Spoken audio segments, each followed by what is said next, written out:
એક આઈપી મિત્રની સુવિધા ભારત સરકારે શરૂ કરી છે. એસએસઆઈપી તરીકે સ્ટાર્ટઅપને કેવી રીતે ઇનોવેશનની દિશામાં ભારત સરકાર સમર્થન આપી શકે, એવા યુવાનોને જેને બેઝિક ફંડિંગ કે બેઝિક હેન્ડ હોલ્ડિંગ જોઈએ છે, એમાં સ્ટાર્ટઅપના આઈપી મિત્ર એ કામ કરે છે. એક સમયે 2022 પહેલાં 498 એવા આઈપી ફેસિલિટેટર હતા.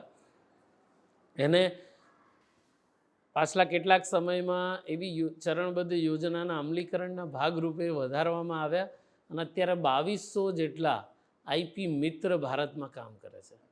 એમનો પણ એક પ્રયાસ છે. ભારતમાં બૌદ્ધિક સંપદાના અધિકારમાં છેલ્લા 1 વર્ષમાં 30% વૃદ્ધિ થઈ છે. 1,43,000 પેટન્ટ ફાઇલ થઈ છે. ટ્રેડમાર્ક ફાઇલિંગમાં 20% વૃદ્ધિ થઈ છે.